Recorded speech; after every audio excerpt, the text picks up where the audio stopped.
한 용어를 여러분들에게 소개할까 합니다. 저장 장애 holding disorder이라는 조금은 전문성을 띈 용어인데, 풀이를 하면 우리가 이 용어 자체는 모른다 할지라도 흔히 있을 수 있는 이야기고, 혹시 주위에 이런 분들을 내가 본 적이 있다 쉽게 이해하실 수가 있을 것입니다.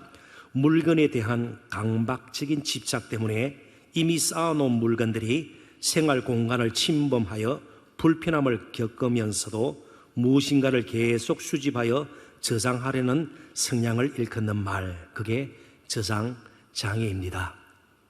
버리지를 못하고 계속 쌓는 것입니다. 왜 쌓기만 할까요? 버리면 불안하기 때문에 그렇습니다. 실제로 용도가 있어서 쌓는 것이 아니에요. 그냥 쌓음으로 인해서 심리적 안정감을 갖게 되는 것입니다. 그러다 보니까 다른 사람에게 불편함이나 불쾌감을 줄 수도 있을 것이다, 이런 생각은 전혀 못하게 됩니다. 그렇기 때문에 그러한 성향을 장애, 이렇게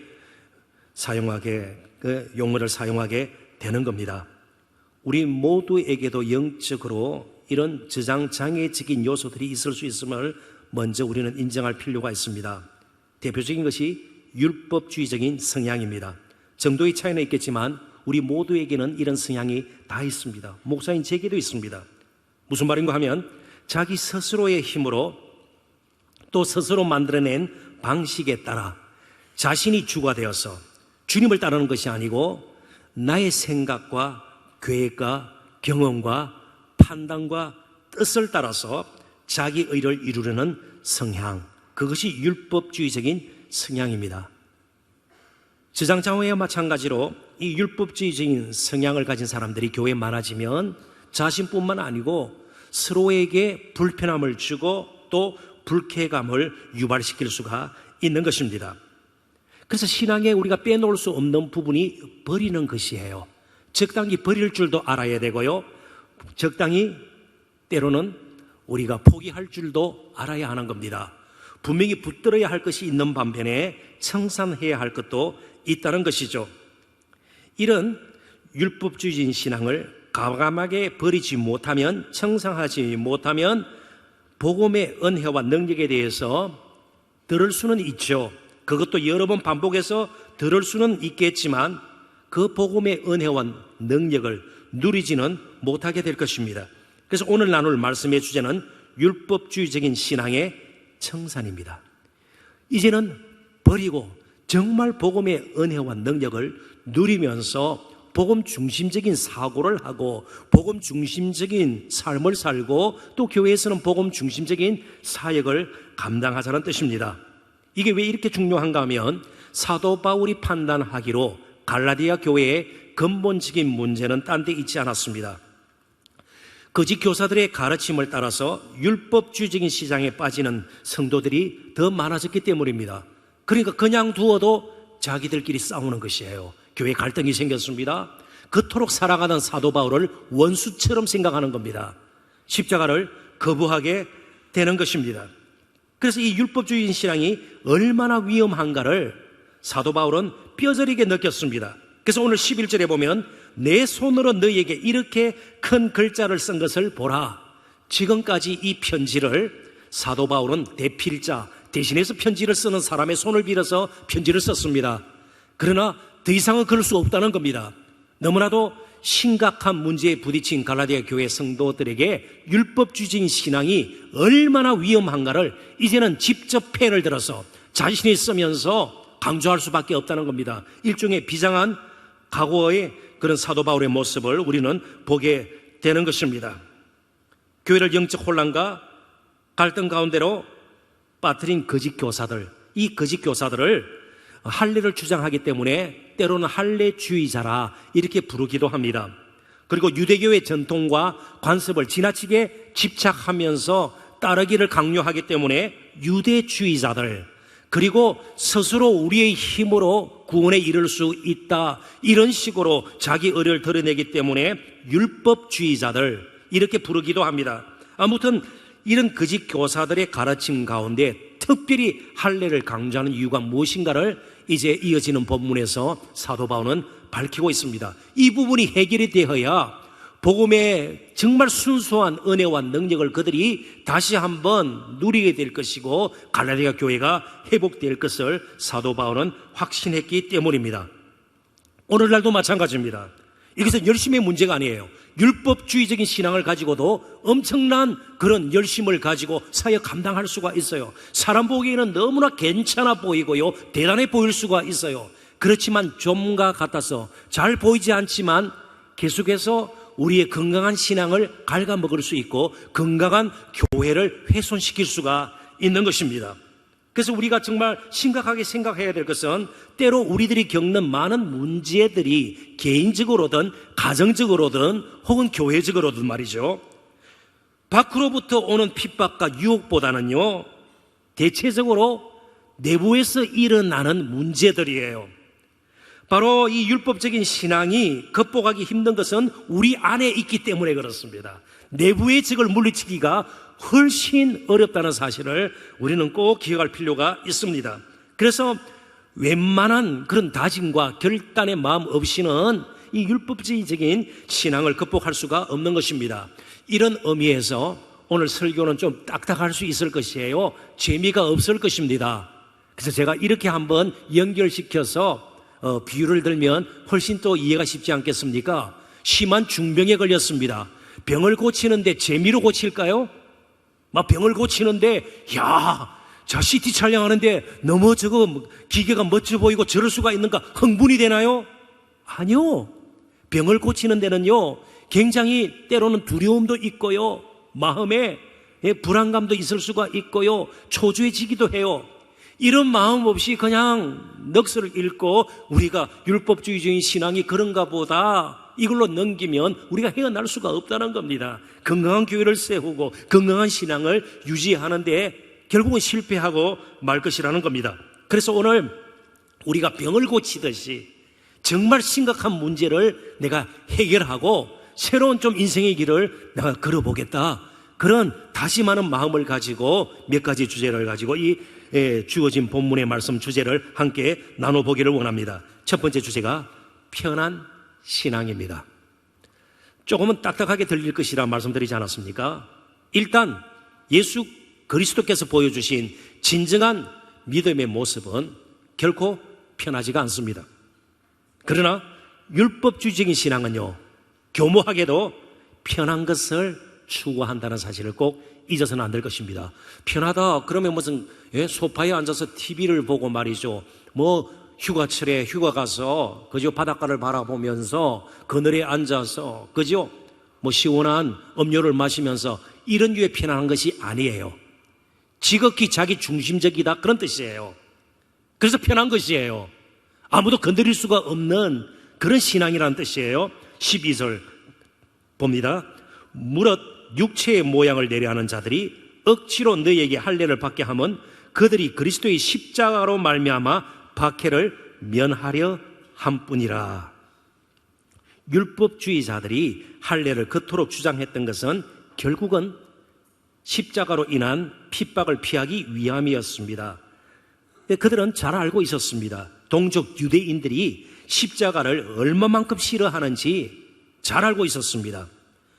유대인들에게 나무에 매달려 죽는 것은 신명기 21장 23절에도 나와 있는 것처럼 그것은 하나님의 저주였습니다. 그런데 메시아, 그들을 구원할 구원자 메시아가 십자가에 매달려 죽은 사람이라 이해할 수도 없고 그것은 일종의 모독이었고 무시였고 모욕이었습니다. 어떻게 하나님의 저주를 받은 자가 우리를 구원하는 메시아가 될 수가 있는가? 그래서 율법주의자들은 할례가 십자가보다 더 중요했기 때문이 아니라 십자가를 숨기기 위해서 할례를 더 지나치게 주장하게 되었던 것입니다. 십자가의 도를 전함으로 인해서 그들에게 닥칠, 그들에게 임할 유대인들로부터의 신체적인 핍박, 경제적인 불이익, 그리고 사회적인 소외 등이 정말 두려웠기 때문에 그렇습니다. 그래서 가능한 한 십자가에 대해서는 말하고 싶지가 않았고 숨기고 싶었습니다. 십자가를 감추고 싶었습니다. 그래서 자연스럽게 할례를 강조하게 된 것입니다. 경제적 이 부분에 대해서 조금 더 살펴보십시다. 유대인들에게는 아주 결속력이 있어서 말이죠. 무슨 사업을 하더라도 길드라 그래요. 조합이라는 게 형성이 되어 있어서 대상들로부터 도매급으로 물건을 사옵니다. 그래서 유대인들 사이에 물건을 다시 분배를 하고요. 그렇게 하면 경제적으로 유익이 있지 않아요? 개별적으로 물건을 사는 것보다 그것을 장사를 하더란 말이죠. 그러니까 결이 다른 신앙을 가지고 있으면 이런 길드에서 쫓겨날 가능성이 많습니다. 경제적으로 어려움을 당하게 되겠죠. 사회적으로 역시 마찬가지입니다. 그들의 동족 사회로부터 그들은 항상 따돌림을 당할 수밖에 없었던 겁니다. 그래서 십자가를 감추고 할례를 강조하게 된 것입니다. 오늘날도 마찬가지입니다. 율법주의적인 신앙을 가진 자는 자신이 원하는 일이나 혹은 모양을 내기 위해서 필요한 일들에는요, 지나칠 정도로 열심을 품는 것을 보게 됩니다. 따라서 스스로 희생을 감수하면서 다른 사람을 위해 자신을 내어놓는 일은 결코 하지 않습니다. 그게 십자가의 본질이에요. 예수님의 십자가의 본질은 지극히 자기 자신을 위한 것이 아닙니다. 예수님의 십자가는 다른 사람을 위한 죽음이에요. 대속의 죽음이에요. 그러니까 다른 사람을 위해서, 때로는 공동체의 필요를 위해서, 내 뜻은 이렇지만 하나님의 뜻이 이럴 때는 그 뜻을 끊고 자신을 내어놓는 불편함이 없는 것이 율법주의적인 신앙이에요. 그런 의미에서 편한 신앙이에요. 자기가 하고 싶은 것만 하면 되는 것이에요. 자기가 원하는 것만 열심을 품고 하면 되는 겁니다. 그러나 정말 다른 사람을 위해서 그렇게 자신을 내어놓는 것은 쉽지가 않은 것이죠. 예수님께서는 이미 마태복음 23장에서 그러한 유대 종교 지도자들의 모습을 잘 지적한 적이 있습니다. 마태복음 23장 1절부터 4절을 제가 읽어봅니다. 이에 예수께서 무리와 제자들에게 말씀하여 이르시되 서기관들과 바리새인들이 모세의 자리에 앉았으니 그러므로 무엇이든지 그들이 말하는 바는 행하고 지키되 그들이 하는 행위는 본받지 말라. 그들은 말만 하고 행하지 아니하며 또 무거운 짐을 묶어 사람의 어깨에 지우되 자기는 이것을 한 손가락으로도 움직이려 하지 아니하며. 그러니까 자신이 값을 치르고 희생당하고 때로는 억울하고 굉장히 아프지만 다른 사람을 위해서 자신을 내어놓는 일은 할 수 없는 것이 율법주의적인 신앙입니다. 편한 신앙이란 자발적인 섬김이 없는 신앙을 의미합니다. 이미 베드로에게도 요한복음 21장에서 예수님께서 내가 젊어서는 스스로 띠띠고 다니며, 이게 띠를 띈다는 것은 일하다, 주어진 그 여러 가지 사명에 따라 사명을 감당하다, 책임지다, 그런 뜻입니다. 스스로 띠띠고 다니고. 그러니까 사도 베드로도 젊을 적에는요 그렇게 다녔습니다. 기분이 내키면 열심을 내고 말이죠. 그러나 나중에는 다른 사람들이 너를 띠띠우고 네가 원치 않는 곳으로 데려가리라. 이게 진정한 헌신이고요, 그건 십자가로 말미암아 가능한 것이죠. 우리를 위해서 십자가를 지신 예수님의 사랑을 깊이 경험을 하고 또 예수님을 진정으로 사랑한다면 십자가로 인한 그런 핍박도 우리는 기꺼이 감수할 수가 있는 겁니다. 본질상 그러므로 복음적인 신앙, 십자가의 신앙은 십자가 때문에 당하는 핍박도 포함이 됩니다. 그러니까 신앙이 성숙한다는 것은 십자가로 말미암아 십자가 때문에 이런 것이 얼마만큼 되는가, 성숙한다는 것은 그만큼 잃어버리는 것에 점점 익숙해진다는 것을 뜻합니다. 그래서 이 시간 우리는 분명히 한 가지 마음에 새기고 다시 한번 이 부분에 대해서는 마음의 흐트러짐이 없어야 될 것입니다. 편한 신앙은 사실은 존재하지 않습니다. 편한 신앙은 가짜입니다. 결코 편해질 수가 없습니다. 예수님께서도 저와 여러분이 걷는 길이 좁은 길이라 분명히 말씀하셨습니다. 그런 의미에서 스코틀랜드의 기독 작가였고 시인이었고 그리고 목사였던 조지 맥도날드의 말은 굉장히 우리에게 깊은 의미를 남겨줍니다. 하나님의 아들은 인간의 고난을 면해주기 위해서가 아니라 그들의 고난이 자신의 고난과 같은 것이 되게 하기 위해 죽기까지 고난받으셨습니다. 이쯤에서 조금 풀이를 하는 것이 필요할 것 같습니다. 아무리 정말 말씀에 대해서 깊이 알고 있고 정말 바른 지식을 가지고 있어도 자신의 십자가를 지지 않으면 십자가 지신 주님을 정말 깊이 경험하고 동행하고 따르고 담는 일을 감당할 수가 없어요. 목사님 저도 마찬가지입니다. 아무리 복음 중심적인 설교를 하고요, 막 십자가에 대해서 강조를 하지만 저 자신이 손해볼 줄 모르고 저 자신이 값을 치르는데 인색해지면 예수님을 실제로 따르고 담는 것에는 실패할 수밖에 없어요. 그러니까 왜 십자가가 우리에게 필요한가 하면, 왜 복음이 계속해서 필요한가 하면, 우리가 여러 가지 육체의 요구들이 있고 내적인 싸움이 있잖아요. 세상의 요구들이 있어요. 그런 가운데서 우리는 틈만 나면 율법주의적인 성향을 가지고 있기 때문에 내가 내 인생의 주인이 되어서 내 마음과 뜻과 내 계획대로 움직이려는 그런 마음들이 항상 우리 가운데 있기 때문에 그렇습니다. 그래서 십자가를 지지 않으면 예수님과 계속 깊은 관계를 맺을 수가 없습니다. 십자가야말로 우리가 예수님을 날마다 만나는 장소가 되어야 되는 것이에요. 그래야 먼저 지신 십자가를 지신 예수님과 이제는 우리에게 주신 그 십자가를 지는 우리들이 계속해서 교통할 수가 있는 것이고요, 예수님을 따르고 또 저희들이 예수님을 닮게 되는 겁니다. 그리고 잊지 말 것은, 그럼에도 불구하고 예수 그리스도의 십자가, 바로 은혜이죠. 은혜가 먼저 있고 그 다음 우리의 십자가, 우리가 십자가의 길을 가는 것이 계속 이어진다는 사실을 꼭 기억해야 합니다. 그래서 예수님께서도 많은 무리가 예수님께 나왔습니다. 그런데 예수님께서는 전혀 감동을 받거나 동요하지 않았습니다. 이렇게 많은 사람들이 나를 쫓아오다니, 나를 따르라니 흥분하지 않으셨어요. 오히려 그들이 왔던 길로 되돌아갈 만큼 이상한 말씀을 하셨습니다. 누가복음 9장 23절입니다. 같이 한번 읽어보도록 하십시다. 또 무리에게 이르시되 아무든지 나를 따라오려거든 자기를 부인하고 날마다 제 십자가를 지고 나를 따를 것이니라. 아멘. 자기를 부인하고 하나님의 뜻 앞에 자신의 뜻을 꺾고 날마다 제 십자가를 지고, 이 십자가를 그냥 직분, 사명 정도만 생각하지 마시기를 바랍니다. 십자가의 본질은 죽음이에요. 특별히 다른 사람을 위한 죽음이에요. 제 십자가.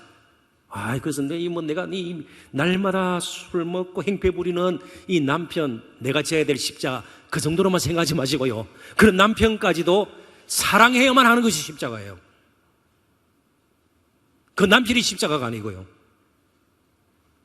그런 남편을 품고 함께 가야 되는 것이 십자가예요. 그래서 십자가는 자기를 죽이는 것입니다. 본질이 죽음이에요. 자아를 죽이는 것이에요. 그럼 믿음은 무엇입니까? 거기서 벗어나는 거예요. 자아에서 벗어나는 것이에요. 그래서 온전히 예수님의 말씀과 은혜, 진리를 따라서 이제는 나의 삶을 메고 함께 가는 것이에요. 제 십자가를 지고 나를 따를 것이니라. 여러분, 설교를 듣는 거 결코 나쁜 것 아닙니다. 좋은 설교를 많이 들으셔야 합니다. 그러나 말씀을 듣고 단순히 지식적으로 아는 것으로 결코 그쳐서는 안 될 겁니다. 자기를 부인하고 십자가를 지지 않고서는 결코 예수님을 따를 수도 또 닮을 수도 없기 때문에 그렇습니다. 근데 너무 힘이 듭니다. 우리에게 내적인 싸움이 있습니다. 갈등이 있습니다. 그래서 십자가에서만 흘러나오는 것을 우리는 누려야 합니다.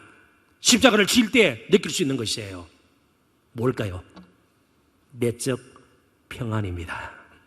예수님께서도 너희가 세상에서는 환난을 당하나 짓누림, 억눌림을 당하나 담대하라. 내가 세상을 이겨노라. 내가 너희에게 주는 것은 세상과 주는 것 같이 아니하니 나의 평안을 너희들이 누려라. 평안이 없으면요, 계속 싸움만 있으면 사람이 거칠어져요. 공격적이 돼요. 그러나 우리가 그래도 버티고 나아갈 수 있는 것은 바로 십자가를 통해서 우리는 평안을 누리기 때문에 그렇습니다. 하늘로부터 오는 평안을 우리가 누리기 때문입니다. 우리는 편한 신앙이 아니고 평안으로 가득한 신앙을 가지고 계속해서 살아가야 하는 것입니다. 두 번째, 이것 또한 쉽지 않은 주제예요. 꾸민 경건입니다. 그러니까 암보다는, 속보다는 겉, 외면, 외형 이런 데 집착하는 것이에요. 그게 율법주의 신앙에 빼놓을 수 없는 부분입니다. 13절을 또 읽어보도록 하십시다. 할례를 받은 그들이라도 스스로 율법을 지키지 아니하고 너희에게 할례를 받게 하려 하는 것은 그들이 너희의 육체로 자랑하려 함이라. 율법주의자들의 몸에는 손으로 부싯돌을 들고서 분명히 만들어 놓은 할례의 표식이, 흉터가 분명했습니다.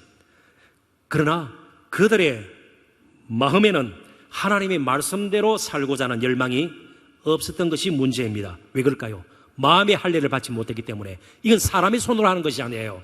오직 십자가를 통과하고 성령께서 우리의 마음을 찢어 놓을 때에, 우리의 마음을 정말 가난하게 만들어 놓을 때에 나의 힘으로는 버틸 수 없는 세상입니다. 나의 연약함과 무지와 무능을 하나님 알고 계십니다. 그래서 의에 줄이고 목마른 심령을 가지고 날마다 은혜를 갈망하면서 살게 되는 것, 이것은 마음의 할례를 받을 때입니다. 육신의 할례, 외적인 표식만으로는 불가능하다는 것이죠. 그래서 그들은 할례만 받았고 할례를 주장했지만 하나님께서 명하신 다른 율법의 명령은 실제로 지키지 않았습니다. 왜 그러면 그렇게 할례를 주장했나요? 십자가의 핍박을 면하기 위한 것이고요. 그리고 또 한 가지는요, 바로 자신들의 추하고 흉한 내면의 모습을 숨기고 죄악됨을 가리는 하나의 도구로 할례를 사용한 겁니다. 외적으로 드러나는 것, 이제 오해를 마시고 조심스럽게 들어보십시오. 오죽하면 예수님께서 마태복음 6장에 얼마나 우리가 율법주의적인 성향을 가질 수 있는 존재인지를 유대인들이 경건의 세 기둥으로 여기는 세 가지를 예를 들면서 가르쳐 주셨습니다. 무엇인가 하면 구제, 기도, 그리고 금식조차도 외식의 도구가 충분히 될 수 있음을 예수님께서 말씀하셨습니다. 구제, 정말 하나님께서 베풀어 주신 은혜에 감사해서 나보다 더 어렵고 힘든 이웃들에게 그래도 내게 있는 것을 함께 나누면서 그들을 세워주기 위해서, 품기 위해서 내가 가진 것을 내어놓는 것, 그게 구제의 본질이죠. 그렇습니다. 기도, 정말 하나님께서 도와주셔야, 길을 열어주셔야, 함께 하셔야, 이렇게 주셔야 내가 살 수 있음을 알고 하나님 앞에 겸손히 무릎을 꿇고 하나님과 깊은 교통을 하는 것, 이게 기도죠. 금식, 먹지 않으면 사람은 죽게 됩니다. 그러니까 정말 심각한 문제 앞에서 정말 하나님께서 부족한 나지만 그래도 나를 통해서 일하실 수 있음을 알고 나의 생명까지도 내어놓고 내 인생을 맡깁니다. 하나님, 그래서 하나님의 뜻에 맞게 제가 쓰임 받기를 원하고 저를 통해서 하나님이 드러나기를 원합니다. 이게 금식의 본질이죠. 그런데 이 구제와 기도와 금식이 나 자신이 이렇게 경건한 사람이고 이렇게 어려운 사람이다, 외식의 도구로, 경건의 꾸민 모양으로 충분히 사용될 수 있다는 것을 예수님도 말씀하셨습니다. 그런데 오늘 우리에게도 현대판 할례들이 있을 수가 있습니다. 종교적인 요소 말고도 많은 것이 현대판 할례가 될 수 있습니다. 할례는 유대인들의 표식이에요. 남자아이들이 태어나면 유대인들은요 8일 만에 양피를 끊어내야만 했습니다. 그래서 흔적이 남게 되는 것이에요. 흉터가 남게 되는 것이에요. 그래서 하나님의 이제는 선택받은 백성이다, 그런 자부심이 있었습니다. 그러니까 유대인으로서의 정체성, 아이덴티티를 가장 뚜렷하게 나타내는 것 중에 하나가 바로 할례지요. 그렇다면 현대판 할례가 무엇입니까? 나의 정체성, 내가 이런 사람이다, 그걸 가장 뚜렷하게 드러낼 수 있다고 생각하는 것이 현대판 우리 자신의 할례예요. 그게 때로 GPA 학점일 수 있어요.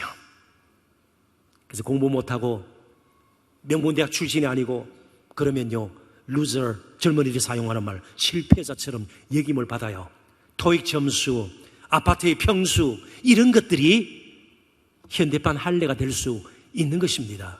아니요, 우리는 예수 그리스도로 말미암아 십자가 안에서 우리의 정체성이 확보된 사람들이에요. 새로운 피조물이 된 사람들입니다. 그래서 이제부터는 진정으로 우리가 하나님의 말씀에 순종하고자 하는 그 마음을 품어야 될 것입니다. 사람의 눈과 평판은 언제든지 달라질 수 있는데 그것에 우리의 정체성을 확인하려고 날마다 기웃거리는 저와 여러분이 되어서는 안 될 겁니다. 내면보다는 외형을, 그리고 본질보다는 형식이나 모양에 관심을 두는 신앙은, 이 율법주의적인 신앙은 지속적이지 못하고 변화와 성장 또한 기대하기가 힘들다는 사실을 우리는 잊지 말아야 합니다. 오히려 다른 사람이나 신앙의 공동체를 어렵게 만들 수도 있다는 말이죠. 반면 복음은 우리의 내면과 중심의 변화에 관심을 둡니다. 내면의 변화와 성숙에 더 관심을 두도록 예수님께서도 다시 한번 마태복음 23장에서 유대 종교 지도자들의 그런 거칠해적인 경건에 대해서 분명히 지적을 하셨습니다. 마태복음 23장 25절부터 28절의 말씀을 제가 읽어봅니다. 화 있을진즉 외식하는 서기관들과 바리새인들이여 장과 대접에 거천 깨끗이 하되 그 안에는 탐욕과 방탕으로 가득하게 하는도다. 눈먼 바리새인이여 너는 먼저 안을 깨끗이 하라. 그리하면 겉도 깨끗하리라. 화 있을진저 외식하는 서기관들과 바리새인들이여 회칠한 무덤 같으니 겉으로는 아름답게 보이나 그 안에는 죽은 사람의 뼈와 모든 더러운 것이 가득하도다. 이와 같이 너희도 겉으로는 사람에게 옳게 보이되 안으로는 외식과 불법이 가득하도다. 자, 이쯤에서 우리가 현실로 한번 돌아가 보십시다. 자신이 찍을 수도 있고요. 다른 사람에게 부탁할 수도 있어요. 사진 찍고 난 뒤 한 번도 안 본 분들, 찍어봐야 그거지. 그런 분 계세요? 왜 이렇게 볼이 퉁퉁하게 나왔지? 배가 나온 것처럼 보이고. 그래서, 그죠? 앞자리에서는 사진을 안 찍으려고 해요. 렌즈에 가까우면요, 사람이 퉁하게 보이거든요. 그렇습니다. 외모에 얼마나 우리가 사실은 관심이 있는지 몰라요. 어때요? 목사는 저는 어떻습니까? 좀 외모가 그래도 보통은 되는 것 같아요? 제 안은 어떨까요? 예수님께서 보실 때 제 안은 어떨까요? 예수님이 지적하는 서기관들과 바리새인들과 크게 다를 바가 없습니다. 한 가지 다른 점이 있다면 이런 형편없는 인간이 사람이 어떻게 설교할 수 있겠습니까? 하나님 도와주십시오. 하나님 붙들고 살 수밖에 없는 것이에요. 이 차이예요. 그런데 어떻게 겉으로 꾸며서 뭔가 굉장히 경건한 것처럼 정말 복음을 알고 십자가를 붙들게 되면 그런 것들이 부끄러워지는 거예요. 오히려 그것이 부끄러운 거예요. 자신의 연약함이 부끄러운 것이 아니에요. 드러나지 못하는 숨겨놓은 그 흉함, 추함, 그런 것들이 정말 하나님 앞에서는 얼마나 참으로 욕된 거고 부끄러운 것인가를 알기 때문에 그렇습니다. 제가 다른 통계를 하나 인용을 하고 싶습니다. 국제교육협회라는 세계적인 단체가 있습니다. IEA, International Education Association이라는 단체인데요. 얼마 전에 24나라 청소년들을 대상으로 그들이 민주주의에 대해서는 어떤 생각을 가지고 있고 또 그들에게는 어느 정도의 시민의식이 있는가를 조사를 해봤습니다. 유럽 16나라, 남미 5나라, 그리고 우리나라를 포함해서 아시아 3나라 청소년들에게 특별히 이 질문을 이 협회에서 던졌습니다. 다른 사람을 믿습니까? 기성세대일 수도 있고 친구일 수도 있겠고요. 가족일 수도 있겠죠. 다른 사람을 믿습니까? 이 질문에 대해서 예라고 응답한 비율이 우리나라 청소년들이 가장 낮았습니다. 24개 나라 청소년들보다 말이죠. 그러니까 다른 사람에 대한 신뢰도가 가장 낮았다는 뜻입니다.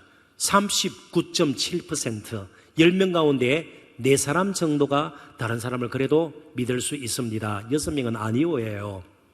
그런데 가장 높은 응답률, 예라고 대답한 핀란드 청소년들은 74%가 다른 사람을 믿을 수가 있습니다. 엄청난 차이를 보였습니다. 왜 그럴까요? 청소년들이 문제일까요? 삐뚤어진 시각 때문에? 아니요. 10명 중 6명은 그들의 눈에 한국 사회는 믿을 만한 사회가 되지 못한다, 그렇게 비쳤기 때문입니다. 그렇게 청소년을 만든 저와 여러분, 우리 기성세대에 문제가 더 있지 않을까요? 가식과 외식과 위선으로 가득 찬, 단지 좋은 말만 날마다 하고 말이죠. 구와 표만 제창을 하고, 그리고 속과 끝이 다른 그런 기성세대를 그들이 바라볼 때에 거기서 배운 것이 무엇일까요? 정말 이 사회는 믿을 사회가 못 된다. 이쯤에서 제가 한 구약 신학자의 할례에 대한 해석을 여러분들에게 소개할까 합니다. 할 일이 무엇인가를 이제 저와 여러분이 좀 구체적으로 고민해 보자는 겁니다. 학자 이름 잊어버려도 괜찮고요. 그리고 원래 이 책은 우리 성도들을 위한 책은 아니었으니까 그렇게 여러분들을 이해를 하시고 한번 들어보십시오. 팔머 러버슨이라는 구약학자입니다. 이분이 할례가 정말 보여주는 그 행위, 할례의 행위 자체를 가지고 좀 신학적인 의미를 부과를 했는데요. 아까도 말씀드린 것처럼 남자아이의 양피를, 표피를 끊어내는 겁니다.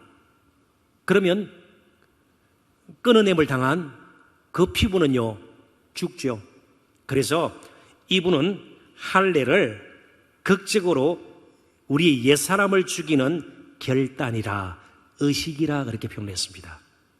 그러니까 우리의 삶에 할례가 필요하다는 것이죠. 이전에는요, 내 학벌을 자랑하고 의지하고, 그걸로 나의 정체성을 삼고 살았습니다.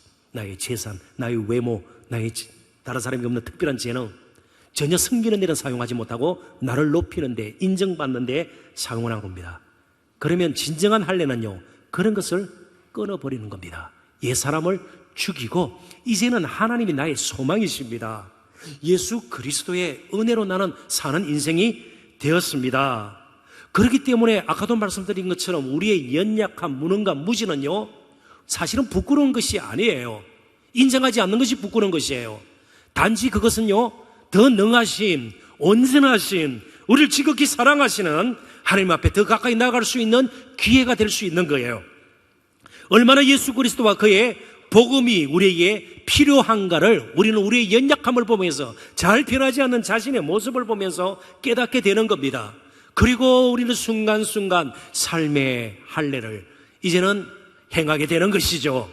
그러니까 육신적으로 그걸 무슨 경건의 모습으로, 모양으로 자기를 자랑하기 위해서 내세우는 것이 아니라 실제로 마음으로부터 할례를 받고 생활 가운데 할례가 지속적으로 이루어져야 된다는 겁니다. 자, 그렇다면 이제 우리가 남은 평생 사는 동안 나이가 어떻든, 직업이 무엇이든, 지금 청년이든 또 학교를 다니든 어떤 일을 하든 우리에게는 한 가지 분명한 목표가 있어야 합니다. 그런 가치관을 가지고 우리는 살아야 합니다. 그래서 세 번째 결론적인 주제입니다. 헛된 영광에 더 사로잡혀서 살지 말자는 것입니다. 13절을 우리 다시 한번 함께 읽어보도록 하십시다. 다 같이 읽겠습니다. 할례를 받은 그들이라도 스스로 율법을 지키지 아니하고 너희에게 할례를 받게 하려 하는 것은 그들이 너희의 육체로 자랑하려 함이라. 이 율법주의자들이, 거짓 교사들이 갈라디아 교회 성도들을 하여금 억지로 강요해서 할례를 받게 했던 이유를 13절 뒷부분에서 분명히 밝히고 있습니다. 할례 받은 자의 수 자체를 자신들의 공로와 자랑거리로 삼기 위함입니다. 조금 달리 표현하면 목회자로서 그런 유혹이 있습니다. 아, 내가 몇천 명 모이는 교회의 목사고. 아니에요. 그것이 하나님 보실 때 진정한 목회의 성공이라 볼 수 없습니다. 저는 지난 주주동 주간에 영남 호남에 있는 시골교회 두 곳을 방문을 했습니다. 우리 버니엘 청년들이 그곳에서 가서 정말 땀 흘려 사역하는 것을 보고 참 감사하기도 하고 격려하고 돌아왔습니다. 그런데 거기에 몇 년째, 한 분은 거의 9년, 6년, 7년 이렇게 사역하시는 목사님들은 20, 30명 두고, 주로 노인들인 그분들을 두고 목회하면 실패자예요? 아니요, 저 같으면 못해요. 오히려 그분들이 훌륭한 분들이에요. 얼마나 인내하며, 얼마나 한 영혼에 대한 그 소중한 가치를 알고 그곳에 남아서 그렇게 목회를 할 수 있는가 말이죠. 이게 세속적으로 보면 이런 숫자들이 이 자랑거리가 될 수가 있는 것이죠. 그래서 심리학자인 알란 컬은요, 오늘날 우리의 가장 큰 유혹은 세상으로부터 오는 것이 아니라 교회 통계로부터 온다, 그런 표현까지 썼습니다. 그 경계해야 된다는 겁니다. 사랑하는 사람 여러분, 이제 나의 삶을 통해서 얼마만큼 예수 그리스도가 영광을 받으시고 드러나고 그분이 높임을 받으시는가에 관심을 두어야 해요. 그렇다고 우리가 우리의 먹고 사는 문제를 무시하고 직업도 버리고 기도만 하고 성경 공부만 하고 그러자는 뜻이 아니에요. 무엇을 하든 성실하게 하루하루를 살든 결국은 예수 그리스도가 존귀하게 되어야 내 인생의 존재 가치도 더 분명하게 될 수가 있다는 겁니다. 근데 이 일은요, 율법주의적인 신앙으로는 불가능합니다. 우리 자신의 이름과 모양이 아니라 우리를 통해 존귀하게 되실 예수님을 생각하게 만드는 것은 오직 우리가 십자가를 붙들고 나 자신이 십자가를 질 때 가능한 겁니다. 왜냐하면 십자가만이 우리의 삶의 방식과 그리고 인생의 목적과 가치관을 바꿔놓기 때문입니다. 더 놀라운 것은 오직 십자가만이 내 평생 사는 동안 십자가를 자랑하게 만드는 유일한 동기가 된다는 것 꼭 기억하십시오. 율법주의적인 신앙 가지고는 십자가 자랑하지 않습니다. 어느 순간에 자신을 드러내고 자신을 자랑하게 되어 있습니다. 이제 다음 주에 나눌 말씀이지만 사도 바울이 십자가를 알고 난 뒤 십자가를 붙들고 십자가를 전하고 십자가를 치면서 그가 고백했던 그 고백이 우리의 고백이 되기를 바라는 마음으로 갈라디아서 6장 14절을 함께 읽고 말씀을 맺도록 하십시다. 다 같이 읽어봅니다. 그러나 내게는 우리 주 예수 그리스도의 십자가 외에 결코 자랑할 것이 없으니 그리스도로 말미암아 세상이 나를 대하여 십자가에 못 박히고 내가 또한 세상을 대하여 그러하니라. 아멘. 기도하겠습니다. 하나님,